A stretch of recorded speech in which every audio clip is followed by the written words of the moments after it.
ദൈവത്തിൻ്റെ അതിപരിശുദ്ധമായ നാമമഹത്വം ഉണ്ടാകട്ടെ. ഇന്ന് പ്രഭാതത്തിൽ ധ്യാന ചിന്തയ്ക്കായി പരിശുദ്ധാത്മാവിൻ്റെ ഹൃദയത്തിൽ പ്രകാശിപ്പിച്ച വചനം ദാനിയേലിന്റെ പുസ്തകം 3-ാം അധ്യായം അതിൻ്റെ 25-26 വാക്യം. അതിനവൻ 4 പുരുഷന്മാർ കെട്ടഴിഞ്ഞ് തീയിൽ നടക്കുന്നത് ഞാൻ കാണുന്നു. അവർക്ക് ഒരു കേടും തട്ടിയിട്ടില്ല. 4-മത്തവന്റെ രൂപം ഒരു ദൈവപുത്രനോട് ഒത്തിരിക്കുന്നു എന്ന് കൽപ്പിച്ചു. നെബൂഖദ്നേസർ എരിയുന്ന തീച്ചൂളയുടെ വാതിൽക്കൽ അടുത്തു ചെന്നു. അത്യുന്നത ദൈവത്തിന്റെ ദാസന്മാരായ ശദ്രക്കെ, മേശക്കെ, അബേദ്നെഗോവെ പുറത്തു വരുവീരെന്ന് കൽപ്പിച്ചു. അങ്ങനെ ശദ്രക്കും മേശക്കും അബേദ്നെഗോവും തീയിൽ നിന്ന് പുറത്ത് വന്നു. ദാനിയേലിന്റെ പുസ്തകത്തിന്റെ ഓരോ അധ്യായങ്ങളിലൂടെയും നമ്മൾ പോകുമ്പോൾ 1-ാം അധ്യായം നമ്മൾ കണ്ടു. അവരുടെ ആഹാരത്തിൽ അവർ തങ്ങളെ തന്നെ അശുദ്ധരാക്കുകയില്ല എന്നൊരു തീരുമാനം അവരെടുക്കുകയും അത് അവരെ ആ രാജ്യത്തിൻ്റെ ഉന്നത പദവികളിൽ എത്തിക്കുവാൻ തക്കവണ്ണം ഉത്കൃഷ്ടരാക്കി, വിശിഷ്ടതയുള്ളവരാക്കി എന്ന് നമ്മൾ കാണുവാണ്ടായത്. 2-ാം അധ്യായത്തിൽ അവരുടെ മേൽ വന്ന ടെസ്റ്റ് ആയിരുന്നു അവരുടെ ജ്ഞാനം, അവരുടെ അറിവ് അത് പരിശോധിക്കപ്പെടുകയാണ്. ആ അറിവ് കേവലം കൽദയ ട്രെയിനിങ്ങിൽ നിന്ന് അവർ കൊടുത്ത ഏതെങ്കിലും പ്രത്യേകമായ ട്രെയിനിങ്ങിൽ ലഭിച്ച കഴിവല്ലെന്നും വിശുദ്ധ ദേവന്റെ ആത്മാവ് അല്ലെങ്കിൽ ദൈവത്തിൻ്റെ ആത്മാവ് കൊണ്ട് അവർക്കത് ചെയ്യാൻ കഴിഞ്ഞു എന്നതും മനസ്സിലാക്കുകയും ആ പരിശോധനയിലും അവർ ജയിക്കുന്നു. ഉന്നതമേറിയ സ്ഥാനങ്ങളിലേക്ക് നെബൂഖദ്നേസർ ഹല്ലേലൂയ സ്തോത്രം അവരെ പ്ലേസ് ചെയ്യുവാൻ അത് കാരണമായി തീർന്നു എന്നും ഇന്നലത്തെ ധ്യാന ചിന്തയിൽ നമ്മൾ ചിന്തിക്കുവാണ്ടായത്. 3-ാം അധ്യായം നമ്മൾക്ക് വായിക്കുന്നത് ആരാധനയോടുള്ള ബന്ധത്തിൽ ഒരു പരിശോധന അവർ നേരിടുക. ആരാധനയോടുള്ള ബന്ധത്തിൽ നെബൂഖദ്നേസർ ഒരു ബിംബത്തെ നിർത്തുന്നു, അതിനെ ആരാധിക്കാൻ ആവശ്യപ്പെടുന്നു. എന്നാൽ യഹൂദ ബാലന്മാരായ ഇവർ അതിന് വഴങ്ങുന്നില്ല. അവർ പറയുന്ന വാക്കാണ്, ഞങ്ങൾ സേവിക്കുന്ന ദൈവത്തിന് ഞങ്ങളെ വിടുവിക്കുവാൻ കഴിയുമെങ്കിൽ അവൻ ഞങ്ങളെ എരിയുന്ന തീച്ചൂളയിൽ നിന്നും രാജാവിൻ്റെ കയ്യിൽ നിന്നും വിടുവിക്കും. അല്ലെങ്കിലും ഞങ്ങൾ രാജാവിൻ്റെ ദേവന്മാരെ സേവിക്കയില്ല, രാജാവ് നിർത്തിയ സ്വർണ്ണ ബിംബത്തെ നമസ്കരിക്കയില്ല എന്നറിഞ്ഞാലും എന്നുത്തരം പറയും. നോക്കണം, നെബൂഖദ്നേസർ രാജാവ് ബിംബത്തെ ആരാധിക്കാൻ ആവശ്യപ്പെടുന്നു. അതും അവരുടെ ജീവിതത്തിലുണ്ടായ പരിശോധന. ഇത് 3-ാമത്തെ പരിശോധനയിലേക്കാണ് അവർ വരുന്നത്. അവർ പറയുന്ന ഉത്തരമാണ്, ഞങ്ങളുടെ ദൈവമായ യഹോവയെ മാത്രമേ ഞങ്ങൾ ആരാധിക്കുകയുള്ളൂ. ആരാധനയിൽ ഒരു കോംപ്രമൈസ് ഇല്ല. ആരാധനയിൽ ഞങ്ങൾക്ക് പ്രൈസിനോട് കാലയിൽ ഒരു വിട്ടുവീഴ്ചയുമില്ല. അവരുടെ പരിശോധനയിൽ അവർ നെബൂഖദ്നേസറിനോട് പറഞ്ഞ വാക്കത. അത് നിമിത്തമായിട്ട് അവർ നെബൂഖദ്നേസർ ഒരുക്കിയ വലിയ ഒരു തീച്ചൂളയിലേക്ക് 7 മടങ്ങ് തീച്ചൂള കൂട്ടിയെന്നാണ് പറയുന്നത്. അതിലേക്ക് അവർ എറിയപ്പെടുകയും ആ തീച്ചൂളയിലേക്ക് കൊണ്ടുപോയ അവരെ കെട്ടി ആ തീച്ചൂളയ്ക്ക് എടുത്തിട്ട രാജാ സേവകന്മാർ പോലും കത്തിപ്പോയി. എന്നുവെച്ചാൽ ആ തീച്ചൂളെ അവരെ വിഴുങ്ങിക്കളഞ്ഞു എന്ന് നമ്മൾ വായിക്കുന്നുണ്ട്. ഇവിടെ നമ്മൾ സ്തോത്രം ഞാൻ ചിന്തിക്കുവാൻ ആഗ്രഹിച്ച നമ്മുടെ വചന ഭാഗത്തിലേക്ക് ഞാൻ മടങ്ങി വരിക. ആ ഭാഗത്ത് നമ്മൾ വായിച്ചത് ഇങ്ങനെയാണ്.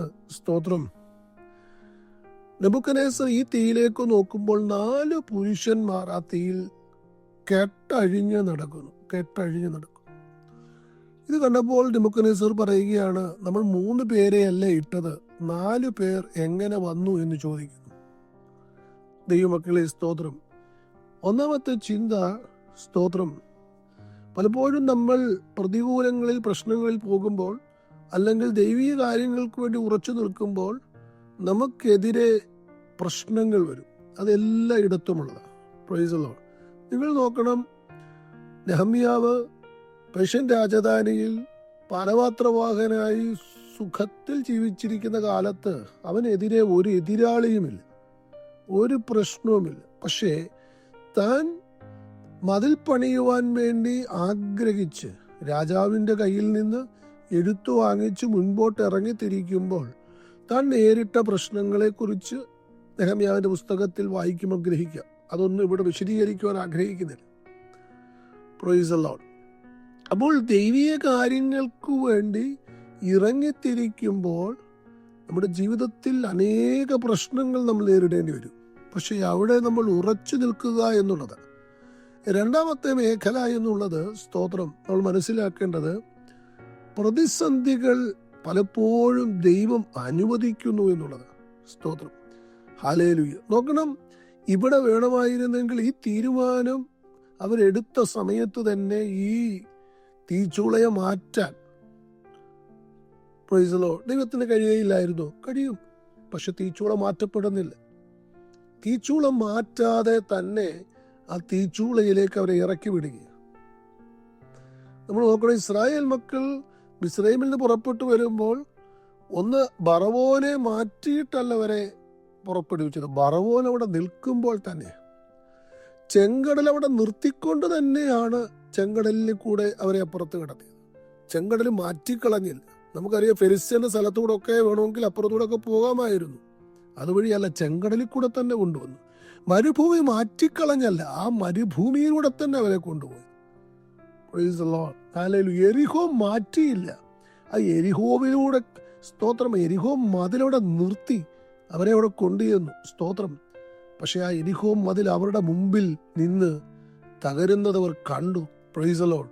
എന്ന് വെച്ചാൽ ആ പ്രതിസന്ധി അവിടെ നിർത്തിക്കൊണ്ട് തന്നെയാണ് ദൈവം തൻ്റെ ജനത്തെ മുൻപോട്ട് നയിച്ചിട്ടുള്ളത്. ഹല്ലേലൂയ. അതുകൊണ്ട് സ്തോത്രം, ഹല്ലേലൂയ. ഇവിടെ നമ്മൾ വായിക്കുന്നത് തീച്ചൂള മാറ്റിയില്ല, തീച്ചൂളക്കകത്തേക്ക് ഇവരെ എറിഞ്ഞു. അപ്പൊ ദൈവം പ്രതികൂലങ്ങൾ അനുവദിക്കുന്നുണ്ട്. Price the Lord. അതിന് ഒത്തിരി കാര്യങ്ങളുണ്ട് ദൈവമൊക്കെ. സ്തോത്രം.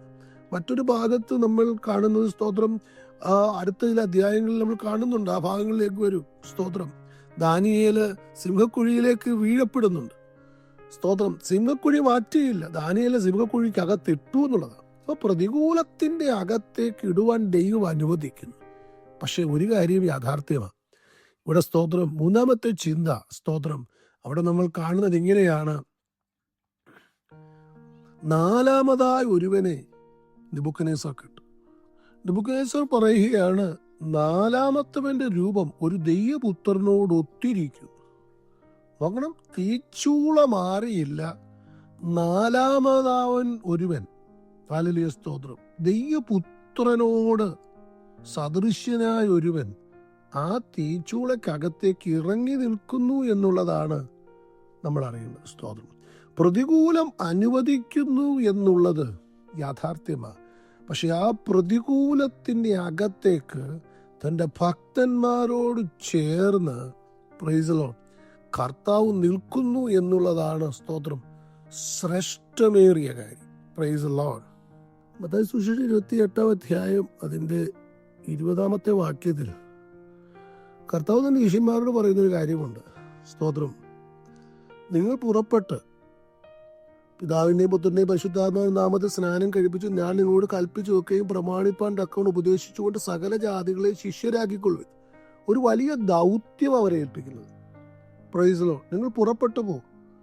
Price the Lord. ഹല്ലേലൂയ. ഈ ദൗത്യം ചെയ്യുക. അത് പറഞ്ഞ് ദൈവം വിടുകയല്ല. സ്തോത്രം. മാത്രമല്ല, അടുത്ത ഒരു വാക്യം കൂടെ ഉണ്ട്. ഞാനോ ലോകാവസാനത്തോളം എല്ലാ നാളും നിങ്ങളോട് കൂടെ ഉണ്ട് എന്നാണ് വിളിച്ചത്. അപ്പോൾ നോക്കണം, പ്രൈസ് ദി ലോർഡ്, കർത്താവ് ഒരു ദൗത്യം ഏൽപ്പിച്ചിട്ട് വിടുകയല്ല. കർത്താവിൻ്റെ ദൗത്യമായ കർത്താവിൻ്റെ കൽപ്പന അനുസരിക്കുന്നവൻ്റെ കൂടെ ദൈവം ഇരിക്കുന്നു എന്നുള്ളത് ഇവിടെ. സ്തോത്രം. ഈ യഹൂദബാലന്മാർക്ക് ഒരു കൽപ്പനയുണ്ട്. Price the Lord. യഹോവയായ ദൈവത്തെ അല്ലാതെ മറ്റൊരാളെ ആരാധിക്കാൻ അവന് പറ്റുകയില്ല. കാരണം 10 കൽപ്പനയിലെ ഒരു കൽപ്പനയാണവൻ. സ്തോത്രം. നിന്റെ ദൈവമായ യഹോവയെ അല്ലാതെ മറ്റൊരാളെ ആരാധിക്കാൻ അവന് കഴിയത്തില്ല. ആ കൽപ്പന അനുസരിച്ചവന്റെ കൂടെ, അതനുസരിച്ച നിമിത്തമുണ്ടായ തീച്ചൂളയ്ക്കകത്തേക്ക് നാലാമനായി കർത്താവ് ഇറങ്ങിച്ചെല്ലുന്നു. യഹോവയായ ദൈവം ഇറങ്ങിച്ചെല്ലുന്നു.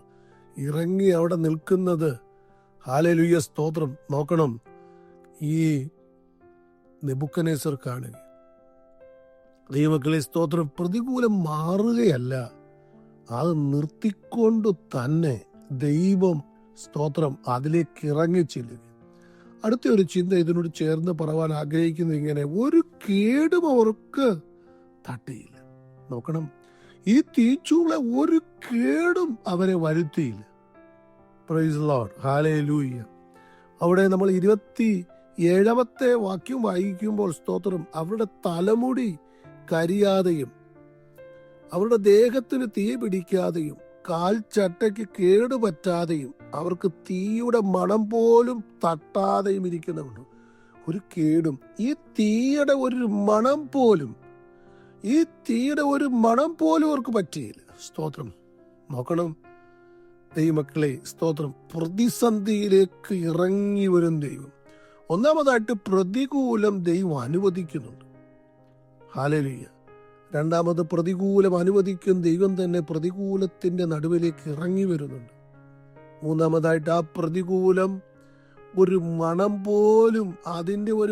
പോലും അവരെ തട്ടാതെ, ഒരു കേടും ആ പ്രതികൂലം വരുത്താതെ ഇരിക്കുന്നുണ്ട്. സ്തോത്രം. നാലാമതായിട്ട് സ്തോത്രം, ഹല്ലേലൂയ, ഈ തീയിലേക്ക് ഇട്ട നെബൂഖദ്നേസർ രാജാവിനെ കൊണ്ടൊരു തീരുമാനം എടുപ്പിക്കുന്നുണ്ട്. എന്താണെന്നറിയാമോ? അതിന്റെ 29 വാക്യത്തിൽ, ഈ വിധത്തിൽ വിടുവിക്കുവാൻ കഴിയുന്ന മറ്റൊരു ദൈവമില്ലായും കൊണ്ട് ഏത് ജാതിക്കാരിലും വംശക്കാരിലും ഭാഷക്കാരിലും ആരെങ്കിലും ശദ്രക്കിന്റെയോ മേശക്കിന്റെയോ അബേദ്നെഗോവിന്റെയോ ദൈവത്തിന് വിരോധമായിട്ട് വല്ല തെറ്റും പറഞ്ഞാൽ അവനെ കഷണമായി ശകലിക്കുകയും അവന്റെ വീട് കുപ്പക്കൊന്നാക്കുകയും ചെയ്യുമെന്ന് ഞാനൊരു വിധി കൽപ്പിക്കുന്നു. അപ്പൊ നോക്കണം സ്തോത്രം, ഇത് കണ്ടു നിന്നവന് സ്തോത്രം ആ ദൈവത്തിന് ഹല്ലേലൂയ സ്തോത്രം, ഹല്ലേലൂയ, ഒരു സാക്ഷ്യം പറയുവാൻ, അല്ലെങ്കിൽ ആ ദൈവത്തെ തൻ്റെ ദൈവങ്ങളെക്കാൾ വലുതെന്ന് പറഞ്ഞ് പ്രൈസ് ദി ലോർഡ്, ഹല്ലേലൂയ, ഒരു സാക്ഷ്യം പറയത്തക്ക രീതിയിൽ ഈ പ്രതികൂലം മാറി. സ്തോത്രം. ദൈവമക്കളെ, ഈ പകൽക്കാലം ഈ ചിന്ത ഞാൻ ഇവിടെ നിർത്തുവാൻ ആഗ്രഹിക്കുന്നതുകൊണ്ട് ഞാൻ ഇങ്ങനെ പറഞ്ഞു വിടട്ടെ. ദൈവമക്കളെ സ്തോത്രം, കൽപ്പന അനുസരിക്കുവാൻ തീരുമാനിക്കുമ്പോൾ പ്രതികൂലങ്ങൾ വരും, പ്രശ്നങ്ങൾ വരും. എന്നാൽ കർത്താവ് നമ്മുടെ കൂടെ ആ പ്രശ്നത്തിലേക്കും.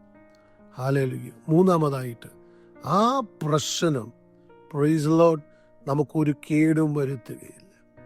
ആ പ്രശ്നം സ്തോത്രം, ഹല്ലേലൂയ, മറ്റുള്ളവർക്ക് ഒരു സാക്ഷ്യമായി നമ്മുടെ ദൈവത്തെ അനുസരിക്കുവാനും അംഗീകരിക്കുവാനും നമ്മുടെ ദൈവത്തെ സേവിക്കുവാനും തക്കവണ്ണം ഹല്ലേലൂയ ഒരു സാക്ഷ്യമാക്കി ദൈവം തീർക്കും.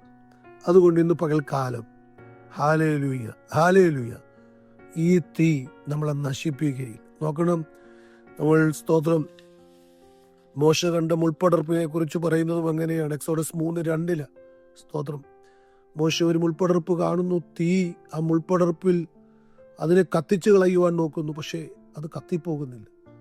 അത് കണ്ടിട്ടാണ് മോശ അടുത്ത് ചെല്ലുന്നത്. ഇത് തന്നെയാണ് ദൈവമക്കളെ സ്തോത്രം. ലോകം നോക്കുമ്പോൾ ഈ പ്രശ്നത്തിൽ, ഈ പ്രതികൂലത്തിൽ നമ്മൾ കത്തിത്തീരും. എന്നാൽ ദൈവം നമ്മുടെ കൂടെ ഉള്ളതുകൊണ്ട്, ദൈവം നമ്മുടെ കൂടെ ഇരിക്കുന്നത് കൊണ്ട്, ദൈവം നമ്മുടെ സങ്കേതമായതുകൊണ്ട്, ദൈവം നമ്മുടെ പരിചയമായതുകൊണ്ട്, ഓ ജീസസ് ഹല്ലേലൂയ, ആ തീക്കകത്തേക്ക് അവൻ ഇറങ്ങി വരും. തീയുടെ ഒരു ഗുണവും, ഹല്ലേലൂയ സ്തോത്രം, തീ ദോഷം ചെയ്യുന്ന ഒരു ദോഷവും നമ്മളെ ഫലിക്കുകയില്ല. തീക്ക് കേടുവരുത്തുവാൻ കഴിയും, തീക്ക് ദോഷം ചെയ്യുവാൻ കഴിയും. തീയുടെ സ്വഭാവമേ അതാ. പക്ഷെ അതൊന്നും യഹൂദന്മാരെ ദോഷം ചെയ്യാൻ കഴിഞ്ഞില്ല. ജനത്തിനു വേണ്ടി പ്രാർത്ഥിക്കുന്നു. പരിശുദ്ധനായ ദൈവമേ, നിത്യനായ കർത്താവേ, അതേ കർത്താവ്, യഹൂദ ബാലന്മാർ അങ്ങേ ആരാധിക്കുവാനെടുത്ത തീരുമാനം പ്രൈസ് ദി ലോർഡ് അവരെ തീ ചൂളയ്ക്കകത്തേക്ക് ഇറക്കിയെങ്കിലും അതിനകത്ത് നിന്ന് കർത്താവേ സ്തോത്രം അങ്ങ് കൂടെ അവരുടെ ഇറങ്ങി നിന്ന് അവരെ പുറത്തു കൊണ്ടുവന്ന് ആരോ അവരെ തീയിലിട്ടത് അവരുടെ മുമ്പിൽ ഒരു സാക്ഷ്യമാക്കി നിർത്തിയെന്ന് ഞങ്ങൾ കേട്ടപ്പോൾ, അതേ കർത്താവ്, വചനം കേൾക്കുന്ന ജനത്തിൻ്റെ മേൽ കർത്താവേ ഹല്ലേലൂയ ആ നാമത്തിനു വേണ്ടി നിൽക്കുവാൻ എടുക്കുന്ന തീരുമാനങ്ങൾ, കർത്താവേ അതിന് കൊടുക്കേണ്ട വിലകൾ, അതിലൂടെ അവർ പോകുന്ന പ്രതിസന്ധികൾ, അവരെ നശിപ്പിക്കുകയില്ല. പിൽക്കാലങ്ങളിൽ അത് സാക്ഷ്യവും കർത്താവ് അവരുടെ ജീവിതത്തിൽ അനുഗ്രഹവും. Praise Lord. ആ തീ ഒരു കേടും അവരെ വരുത്താതെ വണ്ണം അതിനൊരു പുറത്തു വരുമെന്ന് കേട്ട വചനം പോലെ ആ തീയുടെ ഹല്ലേലൂയ സ്തോത്രം, ഹല്ലേലൂയ, അത് അവിടെ മുടിയെ കരിയിക്കാതെ, അതേ കർത്താവ് കാൽച്ചട്ടയെ കരിയിക്കാതെ, praise Lord, hallelujah, hallelujah, hallelujah സ്തോത്രം, അവരുടെ ജീവിതത്തിൽ ആ തീ ഒന്നും ചെയ്യാതെ, ഒരു മണം പോലും തീയുടെ ഏൽക്കാതെ കർത്താവരെ പുറത്തു കൊണ്ടുവന്നു. ഈ ദിവസങ്ങളിൽ ഹല്ലേലൂയ അങ്ങയെ സേവിക്കുവാൻ നിൽക്കുന്ന അങ്ങയുടെ ജനത്തിന്, കർത്താവ് ചുവടുവെക്കുന്ന ജനത്തിന് എതിരെ വരുന്ന പ്രതികൂലങ്ങളുടെ ഒരു മണം പോലും ഏൽക്കാതെ വരെ പുറത്തു കൊണ്ടുവന്ന് കർത്താവ് വരെ അനുഗ്രഹിച്ച് അനേകർക്ക് സാക്ഷ്യമാക്കി നിർത്തണമേ എന്ന് പ്രാർത്ഥിക്കുന്നു. ഈ വചനം ജനത്തിന് അനുഗ്രഹമാകണം. മഹത്വം അങ്ങേക്ക് യേശു ക്രിസ്തുവിന്റെ ധന്യമുള്ള നാമത്തിൽ തന്നെ. ആമേൻ. അനുഗ്രഹീതമായൊരു ദിനം ദൈവജനത്തിന് തരട്ടെ. Have A blessed day. God bless you.